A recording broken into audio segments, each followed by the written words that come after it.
오늘 본문의 말씀을 중심으로 그리스도인이라 불리어진 사람들, 이 같은 제목으로 은혜를 나누려고 그럽니다. 오늘 본문에 세계 최초로 예수님을 믿어서 그 믿은 사람들이 그리스도인이라는 별명, 즉 그 일컬어지게 된 배경을 언급하고 있는데, 요즘 시대는 그리스도인이라는 이름은 교회를 다니는 사람이든 안 다니는 사람들은 이든 간에 다 알아들어요. 그래서 하지만 초대교회 당시만 해도 그리스도인, 이 이름은 교회 밖의 사람들에게는 아주 낯선 것이었고 전혀 들어보지 못한 사람도 많았습니다. 더군다나 복음이 시작된 예루살렘 교회조차도 이런 상황이 잘 이해가 안 될 정도였으니까 이방 지역 안디옥 교회는 어땠을까라는 거예요. 자, 이제 안디옥에 대한 이야기를 시작을 하면서 그 안디옥 교회에서 어떤 일이 일어났길래 그들에게 이 그리스도인이란 이름, 별명이 붙었을까?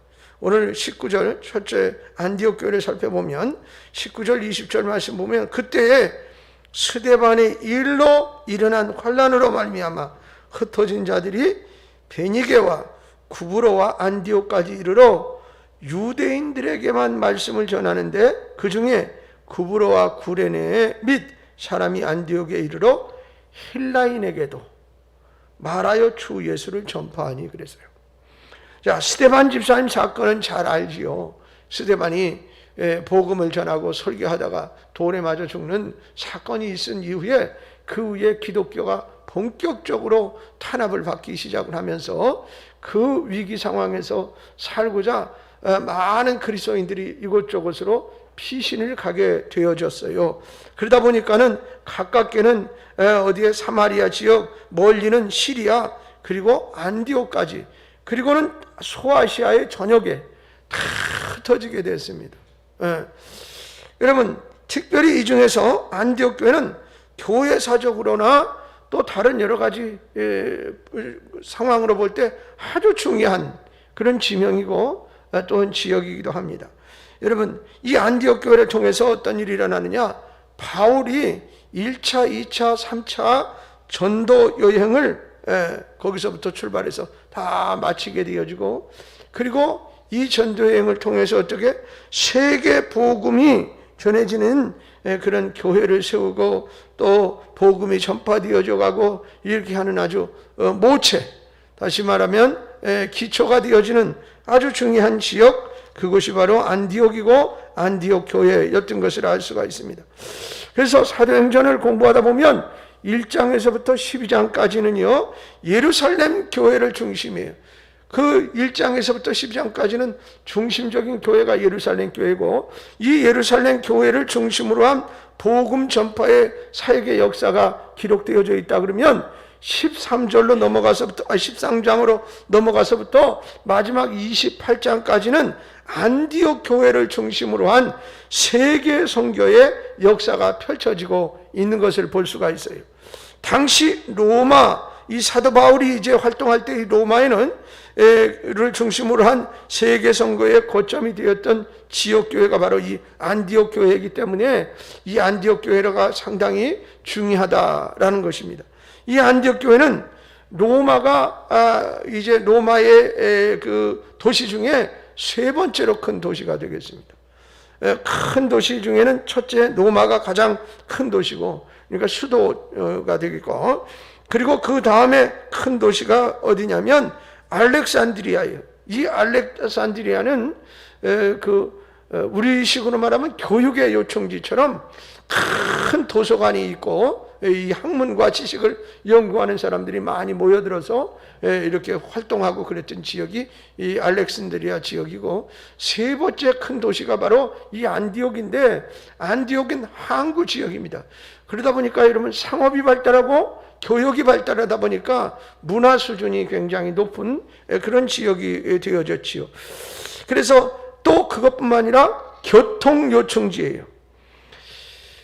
지금 이제 요새 우리가 그 탈레반 사건 때문에 아프가니스탄 뭐 이런 사건들이 이제 만들어지고 그러는데, 이 아프가니스탄도 그 역사에 있어서 그 지역이라는 게 있어요. 이렇게 어느 지역, 어느 지역, 어느 지역 이렇게 지역들을 보면 그게 아주 굉장히 중요한 세계사적으로 지점이 되는 그런 곳이 있습니다. 한반도 그러면 지정학적으로 이런 얘기를 우리가 어려서 많이 들었어요. 굉장히 중요하다는 거죠. 왜냐하면 뭐 토끼꼬리만한 조그마한 그런 땅이지만 그러나 러시아가 패권을 쥐고 세계를 주름쥐어야 되는데 그들이 제일 중요한 건 이제 항로라는 게 뭐냐면 육로, 그 다음에 배로 가는 항로, 그 다음에 이 공중으로 가는 뭐 이런 비행기길 뭐 이런 게 다 열려져야만 되는데 알다시피 그 러시아는 추운 지역이에요. 그러다 보니까 겨울에는 항구가 얼어붙어 가지고 배가 잘 움직이기가 어려워요. 그러다 보니까 남하 정책을 써서 항구가 얼지 않는 그런 데를 찾는데 꼬리를 쭉 달린 대한민국이 가장 중요한 지역이 되는 거예요. 그러니까는 러시아에게서는 한국을 어떻게 해서라도 자기 소유로 넘겨받아야 그래야 이게 이제 뭐가 열려지게 되는 그런 어떤 상황이 되니까 지정학적 이런 얘기를 하는데 이 아프가니스탄도 그렇습니다. 중국은 늘 어떤 의식을 가지고 있느냐면 우리도 우리가 역사를 보면서 그런 생각은 가져요. 왜냐하면 일본 보고 일본은 참 나빠. 진짜 나빠요. 그렇죠? 왜 그러냐면 뭐 세계 대전을 일으키고 다른 나라를 속국으로 삼고 막 이렇게 했던 그러나 거꾸로 우리 다 모든 거 내려놓고 내가 일본 사람이 됐다고 생각해 봐요. 우리 조상들의 자부심이 좀 있을 것 같지 않아요? 네. 우리는 맨날 짓밟힘만 당하고 꼬북 노릇만 해가지고 피해의식이 있는 거예요. 아니 그냥 솔직히 우리끼리 얘기를 해서 우리가 그래서 우리는 과거에 대조영 뭐 이렇게 해서 발해 그쪽까지 우리가 뭐 광개토대왕이 많이 가졌던 그때를 상상하면서 그때 다 땅을 차지했으면 얼마나 좋았을까 이런 희망을 가지고 살아가는 거예요. 그런데 보세요. 무슨 뭐 다른 나라들도 마찬가지 이제 로마나 뭐 이런 나라들이 아니면 무슨 그 문화가 발달했을 때 세계를 막 주로 몽골이 막 징기스칸이 뭐 중국까지 남은 근데 중국도 마찬가지예요. 이름이 그 나라 이름이야 중화인민공화국이야. 세계의 중심이 자기네 나라라는 의식을 가지고 있고 이번에 시진핑이가 이렇게 이제 하면서 거의 영구집권할 수 있는 기틀을 마련하고 이 중화 사상을 밑에 유치부하에서부터 계속 주입을 시키고 있어요. 그러니까 중국이 세계의 중심이 돼야 된다라는 의식이에요. 그러다 보니까 여러분 그 의식 속에 이런 일들이 펼쳐. 과거에는 이 아프가니스탄이 어떤 길이냐면 비단길의 중심 교역로예요. 그러니까는 여러분이 성경 공부를 하다 보면 왕의 대로라는 것을 배우게 되고 우리 목장 예배 때 해보셨을 거예요. 그게 뭐냐면 왕의 대로라고 그래서 왕이 그 길로 왔다 갔다 했다라고만 말할 수 없는 게 아니고 왕도 같지만 중요한 건 뭐냐면 무역의 통로에 그게. 그래서 대상들이 거기로 왔다 갔다 하면서 동서양 교역을 하고 이렇게 하면서 이게 그렇게 발달했던 데인데 이 아프가니스탄이 어디냐? 중국에서부터 가장 저쪽으로 치고 나갈 수 있는 직방 통로에 직방 통로. 그런데 다른 데로 하려면 빙빙 돌아가야 되고 뭐 그러고.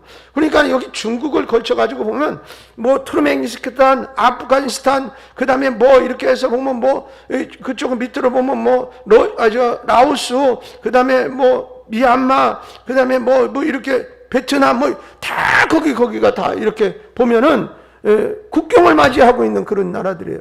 그러니까 여기서 어디로 거쳐간 이란을 들어가려고 그러면 그쪽으로 넘어가려면 바로 이 아프가니스탄을 중심으로 뚫고 지나가야 하는 교역 통로가 되는 거예요. 그러니까 지금 중국은 세계사적으로 보면 기회이면서 하나는 어떻게 잘못하면 큰일 날 수 있는 아주 절대절명의 선택을 잘해야 하는 이 외교를 잘하고 등거리를 잘해서 실익을 따져야 되는 중요한 때예요.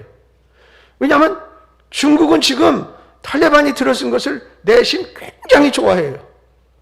그러면서 거기도 국가를 인정해줘야 된다고 슬금슬금 얘기를 하는데 국제사회의 흐름이 그렇지 않으니까 털컥 그 나라를 손을 못 잡는 거예요. 지금 이런 미묘한 흐름의 역사가 쭉 이렇게 나타나고 있는 것을 볼 수가 있어요. 그런 것처럼 이 안디옥이 어떤 곳이냐? 항구 도시예요. 그러다 보니까 항구 도시는 교역이 많이 왔다 갔다 하고 이러다 보니까 어떻게 돼요? 이제 거기가 보고마된다든지 거기를 중심으로 어떻게 다른 나라로 갈 수 있는 길이 열리는 거잖아요. 지금은 비행기 길이 있지만 그때 당시 전혀 없어요. 그러니까 육로 아니면 해로야. 그러니 바닷길이 열리고 육로로도 갈 수 있는 중요한 요충지적인 역할을 하는 것이 안디옥이고, 그래서 지정학적으로 성경적으로도 중요하면서 거기가 복음화가 된다는 것은 복음이 빨리 다른 데로 전달될 수 있는 아주 길이 열리는 중요한 시점이 되겠다, 그런 얘기예요. 그래서 이런 전략적으로도 그런데 중요한 것은 군사적인 요충지도 되어져. 그래서 노마 총독부에서는요, 팔레스틴, 이집트, 이란 이런 데를 정복하고 관리하기 위해서는 이곳이 꼭 필요한 거예요. 거기다 주둔군을 두고 관리를 하는 거예요. 다시 말하면 미국이 세계를 질서를 유지한다는 명목하에 독일도, 일본도, 우리나라도 미군을 파견하고 거기에 자기의 부대를 두고 있는 것과 마찬가지의 한 현상이라 하면 이해가 되겠습니다. 여러분, 선교적 전략으로 볼 때도 그러니 중요한 곳이다 이 말이에요. 그런 요충지가 됐다는 것은 다시 말하면 그런 무슨 군사적인 것만 중요한 게 아니라 문화, 교육 뭐 이런 것들도 발달하니까 그것을 통해서 복음도 빨리 전파될 수 있는 곳이기에 아주 중요한 위치인 것입니다. 도시가 크기 때문에 그만큼 영향력도 커요. 그리고 여기서 복음이 전파될 때 노마가 만든 도로를 통해서 온 세계로 복음이 확산돼서 나가는데 아주 중요한 역할을 하는 지역입니다. 자, 이 안디옥은 더군다나 헬라파 유대인들도 있지만 진짜 헬라인과 그리고 노마인들이 아주 많이 거주했어요. 자, 그러니까 진짜 헬라 사람 그리고 로마 사람들이 많이 거주. 왜? 교육의 중심지고 도시가 발달하면 그렇게 되는 거잖아요. 당시 이들의 공통 용어는 헬라어입니다. 헬라어. 그러니까 여러분, 이 언어의 장벽이라는 게 상당히 우리에게 어려움을 줘요. 그렇잖아요. 외국 사람 만나면 이거 뭔가 그냥 시원스럽게 내 안에 있는 걸 막 얘기를 해야 되는데 이게 뭐라고 말해야 되나, 단어를 막 나열하다가 무슨 이게 문장이 잘 구성이 안 되면 머리가 복잡해져 가지고 손짓발짓 하면서 조금 통해도 그냥 기분이 좋아지는 것처럼 이 언어의 장벽이 대단해요. 그런데 그것은 로마 사람과 헬라 사람이 많이 살고 헬라 말을 공통 용어로 썼어요. 그러니 헬라파 유대인들을 통해서 헬라인들에게 복음이 전해짐이 귀중한 역사예요. 여러분, 이게 아주 그냥 무시할 수 없을 만큼 아주 중요한 그 상황이에요. 그들이 복음을 받아들이며 회개하고 구원받는 역사가 일어났어요. 그러니까 여러분, 일단은 우리가 복음 전하러 외국에 가면 그 나라 문화를 습득하고 말을 잘 할 수 있어야 복음도 전하는 거 아니에요. 그런 것처럼 이 헬라 말을 하는 사람이 은혜를 받고 있어야 헬라 말로 복음을 전할 거 아니에요. 그러니까 이 헬라파 유대인들이 그 역할을 하는 아주 중요한 그런 상황이 만들어요. 안디옥에서 이방인들에게 복음이 전파되는 역사는 사실은 전혀 우리가 상상이 잘 안 될 만큼 예상치 못했던 그런 일입니다. 이것은 전적으로 유대인과 이방인들을 차별 없이 구원하시고자 하시는 하나님의 놀라우신 뜻과 역사, 그 주도하심이 거기에 있었다는 사실이에요. 그래서 오늘 본문 21절을 보면 주의 손이, 그러잖아요. 주의 손이 분명히 하나님의 뜻이 있는 거예요. 그들과 함께 하심에 수많은 사람들이 믿고 주께 돌아오더라. 할렐루야. 수많은 사람이 믿고 구원을 받는 역사가 나타났습니다. 전혀 생각하지 못했던 일이 일어난 것이지요. 우리는 항상 이처럼 우리 자신의 생각을 뛰어넘는 하나님의 역사하심을 인정할 수 있어야 합니다. 할렐루야. 두 번째로는 안디옥 교회의 사역자였던 바나바에 대해서 좀 살펴보고 그 다음엔 바울에 대해서 살펴보려고 그래요. 이렇게 안디옥 교회까지 복음이 전파되고 이방 사람이 예수 믿게 되었다는 소문이 나니까 예루살렘 교회에서 어떻게 했느냐, 바나바를 그 교회의 목사로, 사역자로 파송을 했어요. 바나바는 전에는 핍박자였던 바울을 예루살렘 교회가 받아들일 때 중개 역할을 했던 사람이기도 해요. 그래서 이 바나바라는 인물을 우리는 사도행전의 역사 그리고 교회사에서 잃어버리지 말아야 할 중요한 인물이고, 또 우리 믿음의 성도가 그를 닮아야 할 좋은 성품과 믿음을 가지고 있다는 사실 또한 알아야겠어요. 바나바는 교회가 어떤 중요한 결정, 특히 갈등이 있거나 또 이것이 이제 봉합을 해야 하거나 이럴 때 아주 새로운 것을 결단할 때 꼭 등장하는 인물이에요. 바나바예요. 예. 무슨 뭐 엄청난 일을 하고 무슨 뭐 지도자로서 막 그냥 카리스마가 있어가지고 확 이렇게 하는 그런 인물로 등장하지 않아요. 근데 꼭 갈등이 생기고 뭔가 화합을 해야 되고 그것을 결론을 맺어야 되고 그럴 때 보면 바나바가 딱 나타나요. 바나바가. 이런 모든 사람에게 신임을 받는 인물이 아니면 이런 일이 어려워요. 그렇잖아요. 우리 식으로 말하면 둘이 분쟁이 일어났을 때 이 사람도 이 사람을 신뢰하고 이 사람도 이 사람을 신뢰해야 둘을 중재시킬 수 있는 역할을 하는 거예요. 그러니 이 바나바의 성품을 익히 우리가 알만하다 이 말이에요. 자, 그만큼 바나바는 당시 예루살렘 교회로부터 전폭적인 신임을 받을 수 있는 아주 중요한 인물이었던 거예요. 이런 일을 처리하려면 두 가지 성품을 가져야 되는데 하나는 뭐냐면 수용 능력이요. 또 하나는 어떻게? 통찰력이요. 이 사람의 의견도 받아들여 줄 수 있고 이 사람의 의견도 과감없이 수용을 해서 지금 이것을 어떻게 해결해야 두 사람에게 유익이 있고 하나님께 영광이 될까를 딱 판단해낼 수 있는 능력이 있어야 가능하다 그 말이에요. 성경을 보면 바나바는 강력한 추진력을 가지고 어떤 일을 앞서서 추진해가는 인물은 아니라 이미 말씀을 드렸어요. 그러나 교회에서 어떤 갈등을 조정하고 중요한 일이나 새로운 일들을 발굴하고 이것을 세우는 과정에 꼭 바나바가 등장하고 있음을 볼 수 있다 이 말이에요. 바나바는 화합을 이루고 사람을 세우는 인물임을 알 수 있어요. 여러분 베드로나 바울 같은 인물도 아주 중요한 인물 중에 하나이기는 하지만 그러나 바나바가 없다면 이런 일꾼은 발굴되거나 세워질 수 없었다는 사실도 알아야 합니다. 여러분 이런 의미에서 바나바는 조용하지만 큰 역할을 하는 아주 중요한 일꾼이라. 교회는 여러 사람이 필요한 것입니다. 베드로 같은 사람도 필요하고 바울 같은 사람도 필요하고 그러나 이런 바나바 같은 사람도 필요하다는 거예요.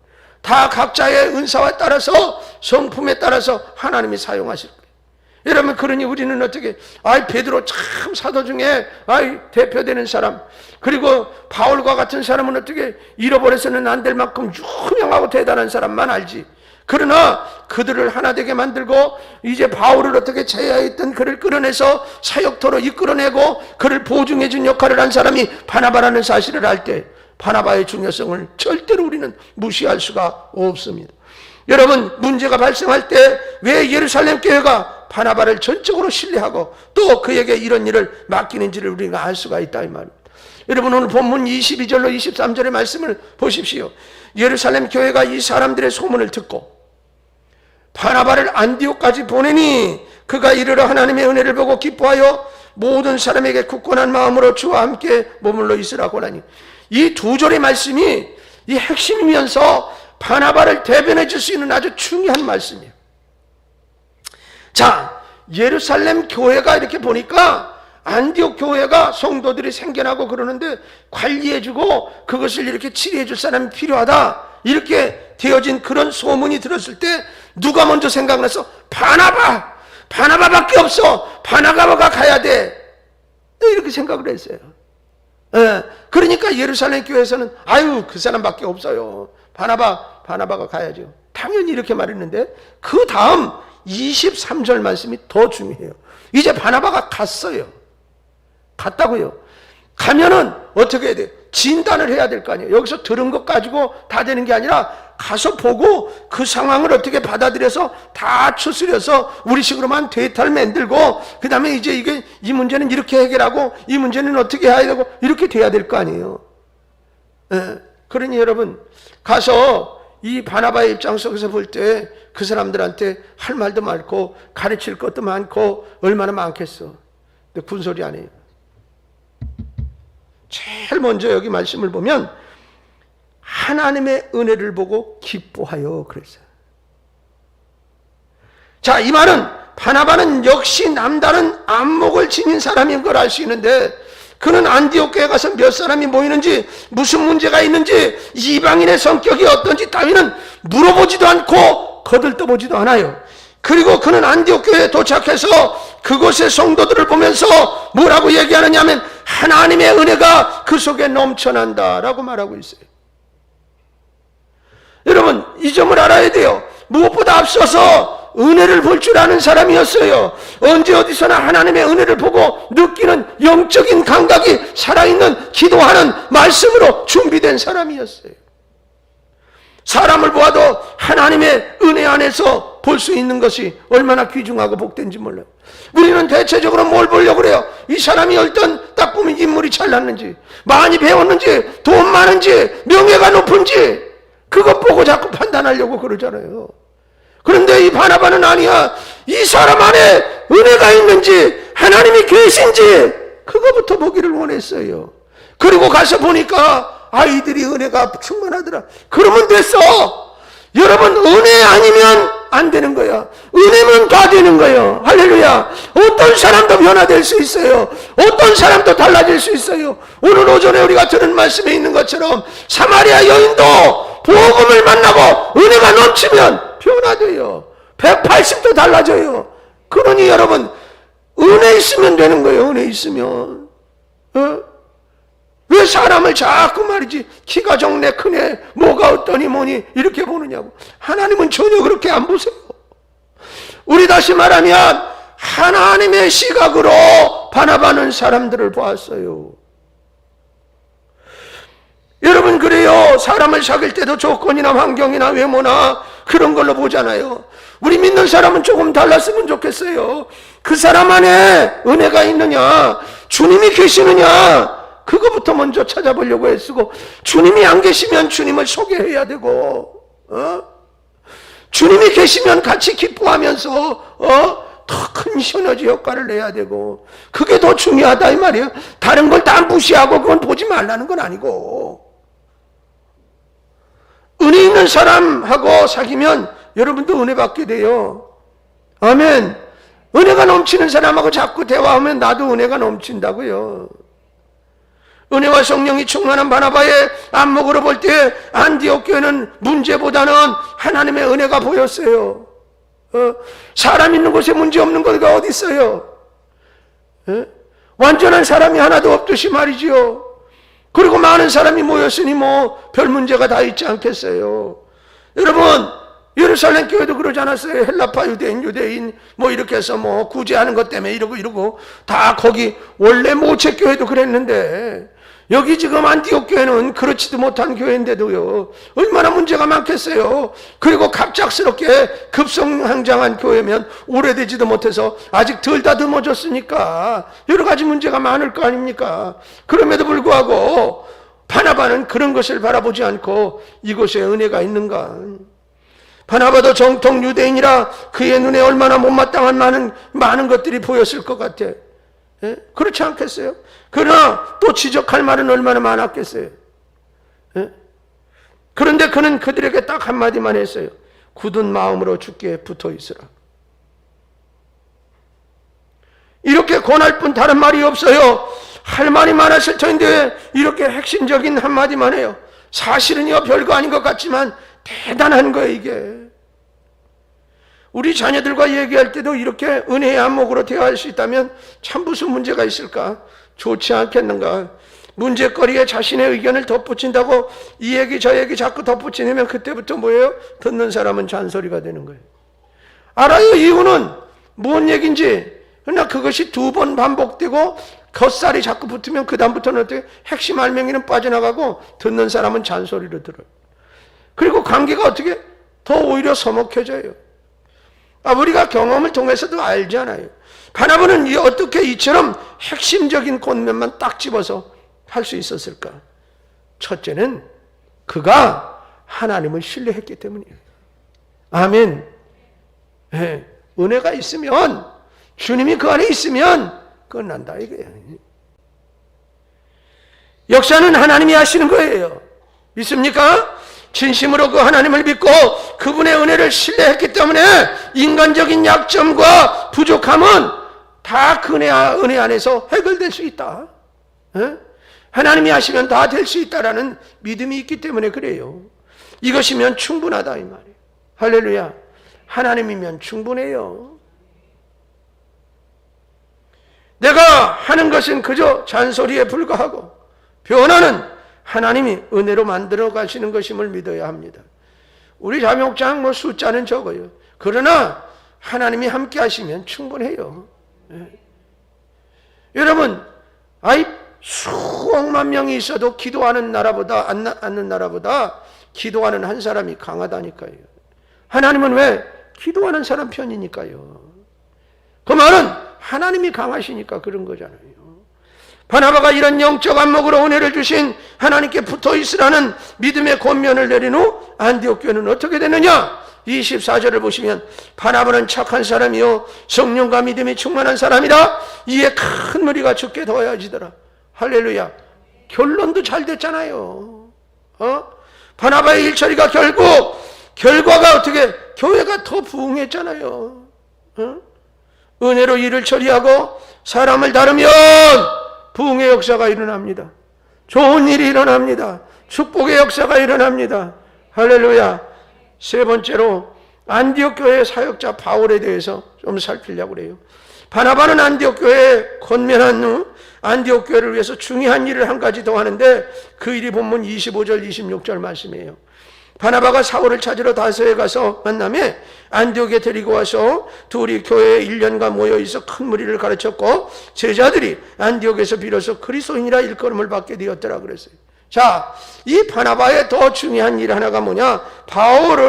중계로 바울은 예루살렘 교회에 화해를 하게 되고, 그러니까 유대인들을 핍박했던 사람이니까요. 유대인들 입장에서는 그게 쉽게 받아들이지 않고, 저 사람이 말이지 우리 식으로 말하면 스파이 노릇하는 거 아니야? 일부러 마치 예수 믿는 척하고 말이지 우리들 사이에 쑥 들어와서 진짜 핵심 멤버 예수 잘 믿는 사람 다 추려다가 잡아 죽이려고 그러는 거 아니야? 뭐 이런 의심을 할 만큼 그런 짓을 했어요 바울이 전에.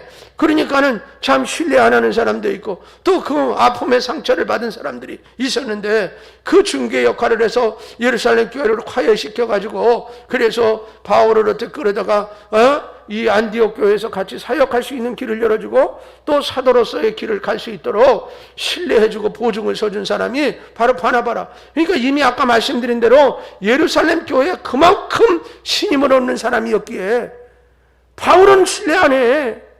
그러나 바나바가 그렇다니까 그럼 믿어야 되지 않겠어? 이렇게 됐단 말이에요. 여러분, 그러나 그의 등장은 유대인들의 집요한 핍박, 교회에 큰 부담이 되고 바울이 그래서 그는 고향으로 다시 돌아가서 다소에 이제 들어가서 기름 부음을 기대하며 기도하고 있는 거예요. 그냥 우리식으로 말하면 초야에 묻혔어. 다시 말하면 지금 어떻게 산속에 기도원에 가서 그냥 기도하고 있는 거예요. 에? 여러분, 그리고 교회도 유대인들도 바울을 잃어버렸어요. 그런데 그런 바울을 늘 마음에 새기며 기도한 사람이 누구예요? 바나바예요. 이 사람은 영적인 안목이 열려있는 사람이라 사람을 영적인 것으로 볼 줄 아는 그런 사람이었단 말이에요. 여러분, 바나바는 바울이 가진 가능성에 주목하고 언젠가 하나님의 큰 일을 잘 감당해낼 수 있는 사람이라 알았어요. 그래서 기도하고 있었는데 기회가 온 거예요. 바울이 어떤 인물입니까? 그는 유대사에 가장 존경받는 가문이었던 랍비가 했던 가말리아의 수제자 아닙니까? 그러니 성경에 아주 능통했던 사람이지요. 당시에 성경도 많지 않았던 시대고 또 성경을 제대로 해석하고 가르칠 수 있는 인물도 그렇게 많지 않았던 시대에 아주 귀중한 인물이에요. 사실은 어떻게 이미 벌써 하나님이 준비해 놓으셨던 것 같아요.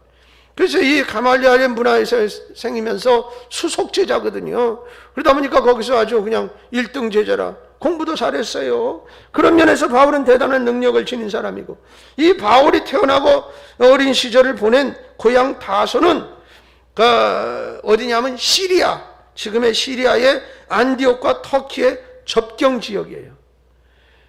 그러니까는 다시 말하면 헬라 문화권에 있는 도시라.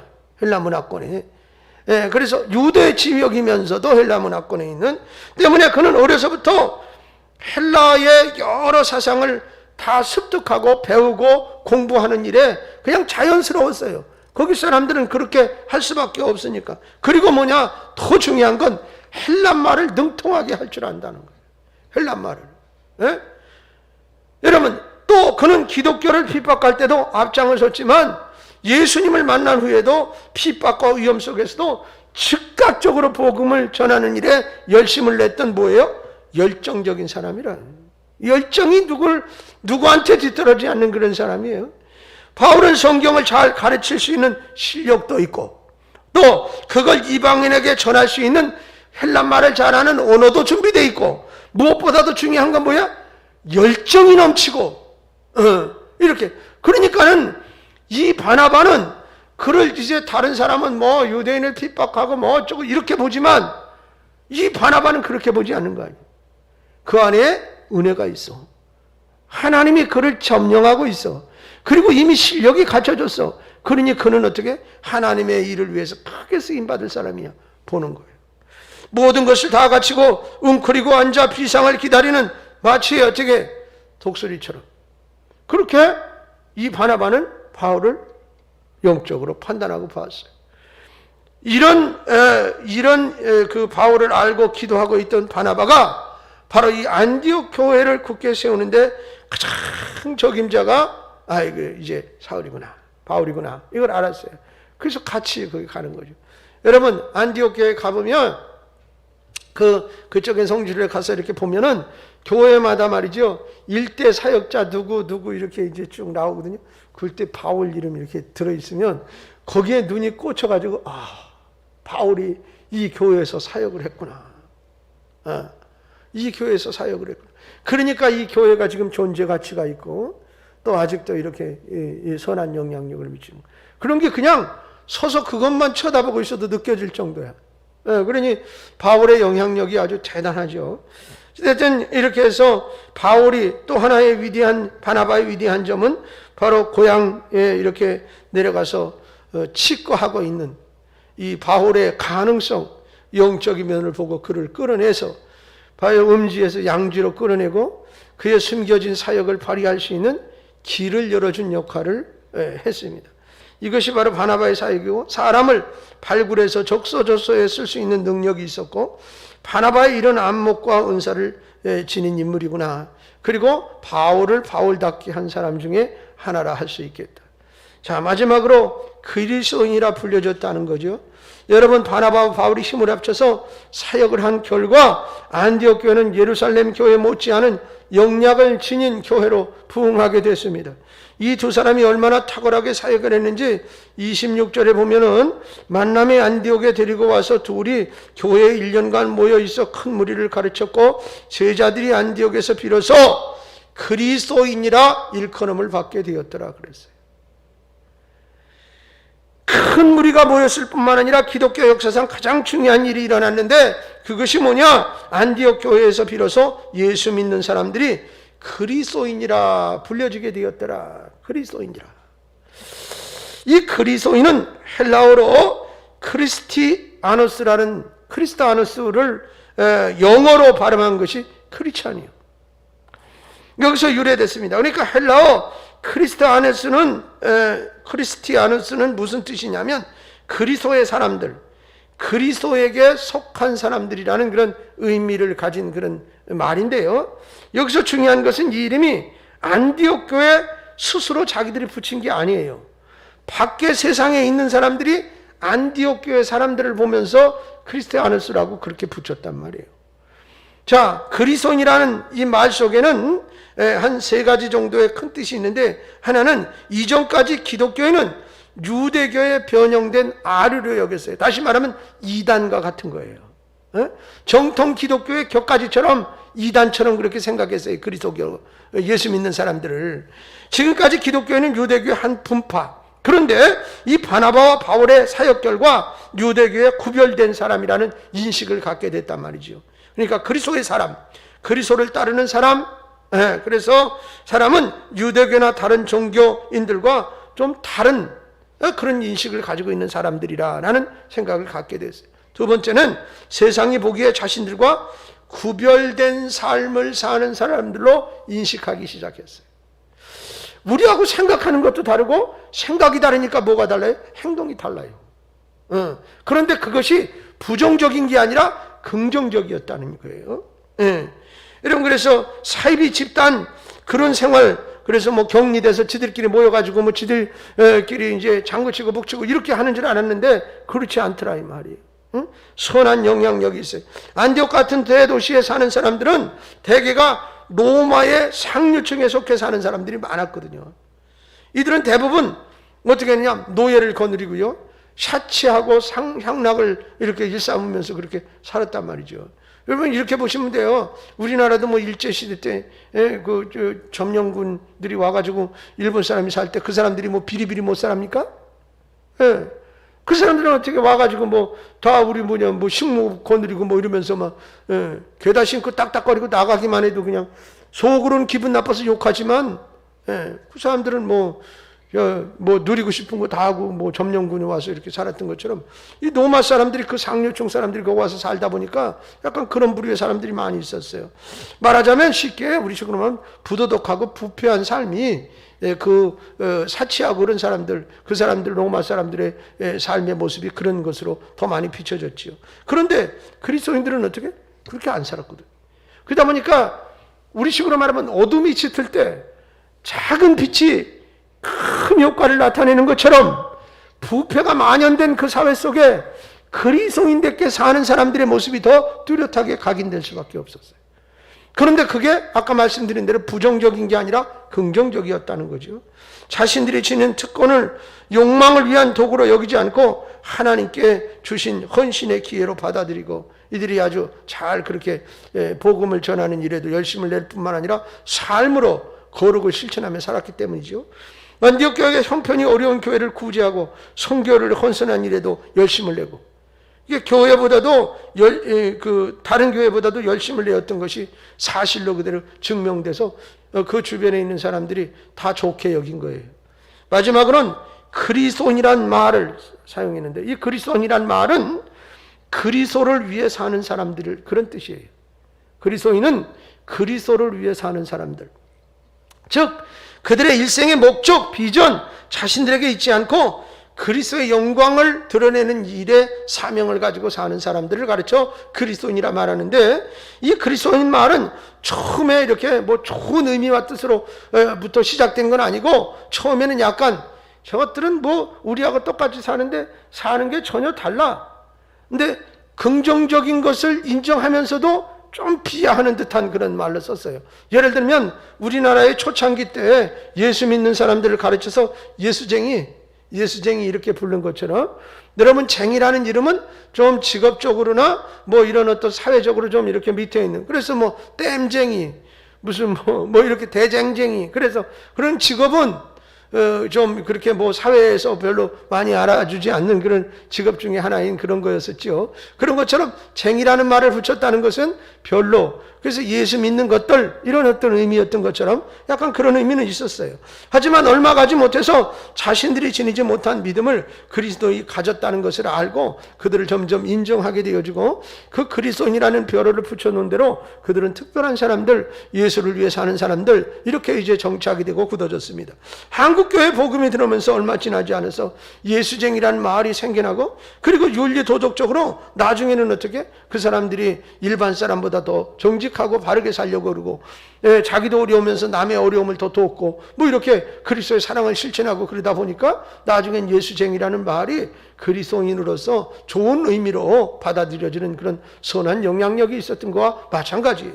안디옥 교회가 이렇게 세상과 구별된 그리스도인으로서 살았기 때문에 그들이 도덕적인 도덕성의 기준이 됐고, 그 다음에 그 거룩성 때문에 로마 세계는 시간이 지나면서 복음화되고 기독교화 되는데 큰 역할을 감당하게 되었다라는 사실입니다.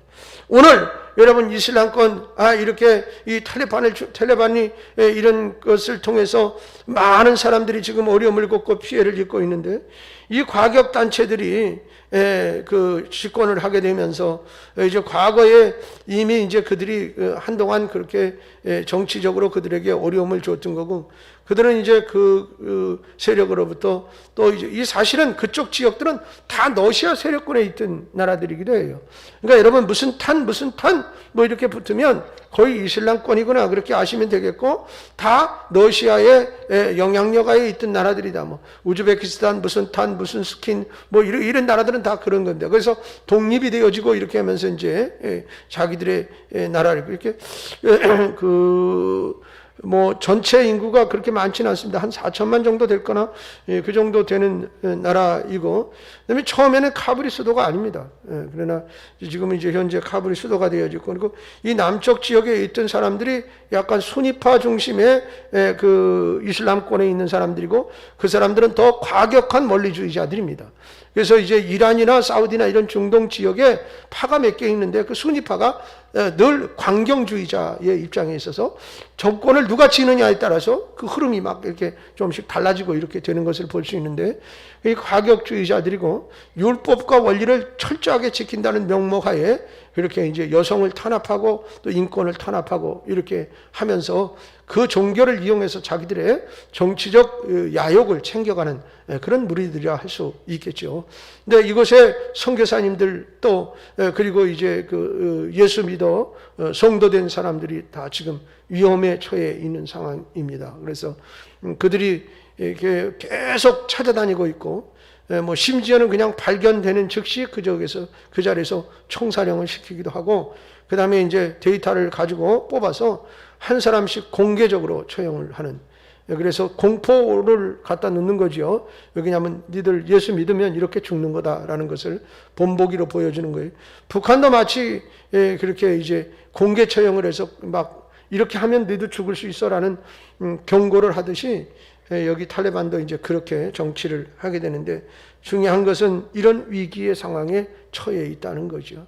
여러분, 그래서 믿음의 성도들이 어쩌면 빛과 소금의 역할을 다 하는데, 그런데 그들은 세상적인 환경과 상황 속에서 이렇게 어려움을 겪고 있어요. 여러분, 어쩌면 사단이 마지막에 발악을 하는 것 같은 그런 영적인 상황이 연출되고 있음을 우리는 주목하지 않을 수가 없습니다. 그렇기 때문에 이 세계사적인 흐름이나 이런 것들을 보면서 그냥 다른 나라에서 일어난 일 이렇게만 취급하면 안 됩니다. 적어도 믿는 성도들은 이 영적인 흐름의 세계를 그런 곳에서도 캐치할 수는 있어야겠다. 그리고 중요한 건 지금 이 사태 속에 나는 어떻게 살아야 할 것이고, 또 미래 세대를 위해서 나는 어떻게 행동을 해야 할 것인가를 어느 정도는 알고 행동을 해야지 하는 그런 상황이에요. 여러분 보세요. 지금 대한민국만 잘 산다고 잘 살아지는 게 아니에요. 세계는 다 이렇게 저렇게 얽히고 설켜서, 미국이 갑자기 기침 한번 콜록 해봐요. 우리나라는 경제가 갑자기 휘청하고 그냥 넘어갔다 쓰러졌다 살아났다. 중국과 같은 나라에서 뭐 조금만 기침해봐요. 대한민국 큰일 나요.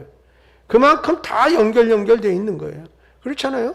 다른 나라에서 무슨 일이 났다고 하면 주식이 곤두박질치고 경제가 어떻게 되고 막 서로 연결고리를 이뤄가면서 이렇게 이제 흘러가고 있는데, 그런 걸 떠나서 중요한 건 영적인 흐름이라 할 수 있겠습니다. 그래서 이 보여지는 탈레반과 같은 그런 과격 원리주의자들이 기독교인들을 이렇게 핍박하고 이러는 것은 앞으로 장차 우리가 받아야 할 환난에 비하면 맛보기 같은 것에 불과한 것이고, 코로나와 같은 것으로 인해서 교회가 어려움을 겪고 또 신앙생활이 어려움을 겪는 것은 어떻게 보면 그 사단의 노예가 되어져서 정치인들뿐만 아니라 그런 것들에 사로잡혀서 그들이 노예처럼 부림을 받는 것이지, 그런 어떤 흐름이 있음을 우리는 알아야겠어요. 그래서 중요한 것은 우리가 이럴 때일수록 정신을 바짝 차리고 기도하는 삶을 살아야겠고, 중요한 것은 안디옥 교회 성도들처럼 정말로 바른 신앙생활을 해서 그 사람들 모두에게 그리스도인이라는 벼로가 붙은 것처럼 우리 또한 기본의 원리로 돌아가 우리의 신앙의 형태를 바르게 찾아가야 할 그런 때인 줄로 믿습니다. 여러분, 어둠이 칠흑같이 어두울 때는 작은 빛 하나가 큰 힘을 발휘하는 것처럼 내가 무슨 힘을 쓸 수 있을까가 아닙니다.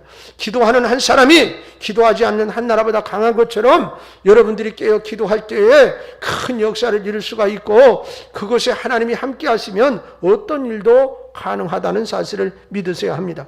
오늘날 한국 사회에서 그리스도인이라는 의미가 어떻게 인식되고 있는지 이 말씀을 우리는 스스로 한번 되새겨 보아야 할 때가 아닌가라는 생각을 갖습니다.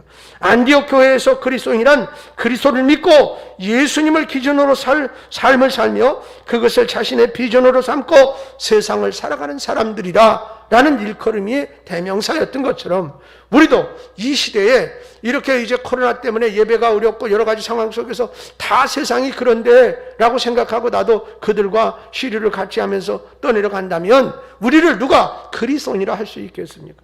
여러분, 이런 사람이 안디옥 교회 당시 세상 사람들이 바라던 그리스도인이었다는 사실이, 그러니까 그들 스스로도 처음에는 아니라고 생각했지만 인정할 수밖에 없는 상황이 됐잖아요. 사랑하는 여러분, 여러분은 어떻습니까? 여러분은 그리스도인이라고 생각하십니까?